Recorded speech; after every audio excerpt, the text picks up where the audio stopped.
আসসালামু আলাইকুম, সবাই কেমন আছেন? তো আজ একটা খুবই ইন্টারেস্টিং একটা জিনিস দেখাবো, বা এটা আপনাদের কাজে লাগতে পারে। তো যার কারণে এই খাতাটা বের করা, মানে মূলত এই খাতাটা বের করা বলতে এই খাতাটা আমি এখন আমার কাছে আছে, জাস্ট আপনাদের জন্য ভিডিওটা তৈরি করা। দেখেন, আমার এই খাতাটা যদি আমি প্রথম থেকে দেখাই, এটা হচ্ছে আমার রাফ খাতা।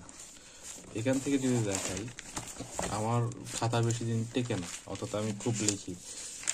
এটা আমার পরীক্ষার মধ্যে ছিল। তারপর এখানে লিখতে লিখতে, মানে চর্চা করতে করতে আমি কিন্তু দেখেন বর্তমানে এই চর্চাটা বলতে আমি পড়ি এবং লিখি, এটার অনেক পজিটিভ একটা ইম্প্যাক্ট রয়েছে। আমি পড়ি এবং লিখি, এটা আপনার যে সুন্দর হতে হবে তা নয়, বরঞ্চ এই লেখাটা যদি আপনি কন্টিনিউ করেন, সেক্ষেত্রে আপনার অন্য অন্য যে আপনি যে এক্সাম হলে আপনি লিখবেন, সেইটা আপনার অনেক বেশি সুন্দর হবে এবং দেখতে অনেক বেশি ভালো লাগবে, সে লেখাগুলো অনেক ভালো হবে।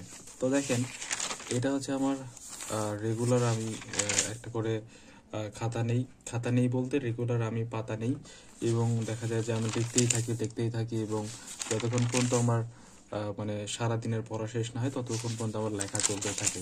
অনেক সময় দেখা যায় যে এটা একটা পজিটিভ দিক যে আপনি বানানগুলো শিখতে পারতেছেন।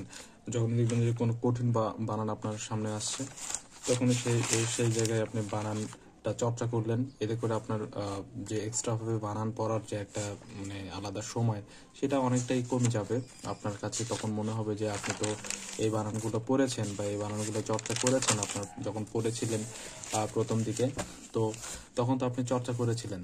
তো এটাই মূলত হচ্ছে, আমি এই ভিডিওর মাধ্যমে সংক্ষিপ্ত ভিডিও করি আমি, যার কারণে আপনি অল্প সময়ের মধ্যে কোনো একটি ব্যাপার আপনাদের সামনে তুলে ধরার চেষ্টা করি। তো এই যে লেখাটা, এটা কিন্তু হচ্ছে আমি জাস্ট আমার যখন পড়ছিলাম তখনই আমি লিখছি, মানে এখানে কিন্তু আমার এতটা সুন্দর করার প্রয়োজন পড়েনি, কিন্তু এই যে আমি লিখছি, এটা আমার হাতের লেখাটা অনেক বেশি ফাস্ট হচ্ছে।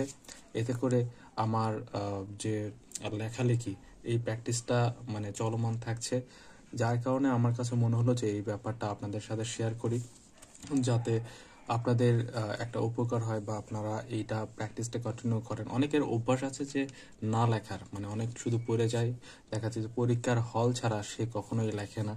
এর কারণে হাতের লেখা অনেক স্লো হয়, মানে দেখা যায় যে সে অনেক স্লোলি লেখে এবং সে টাইম কাভার করতে পারে না। তো এটা অনেক বেশি একটা খারাপ একটা দিক। তো যার কারণেই আপনাদের উচিত হবে যা পড়ছেন তার সাথে সাথে লেখার চেষ্টা করে, এতে করে বানানটাও চর্চা হলো এবং হাতের লেখাও ফাস্ট হলো, এবং দেখা গেল যে আপনার হাতের লেখাটা সুন্দর হলো।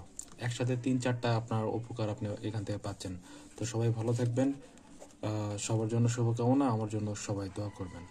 আল্লাহ হাফেজ।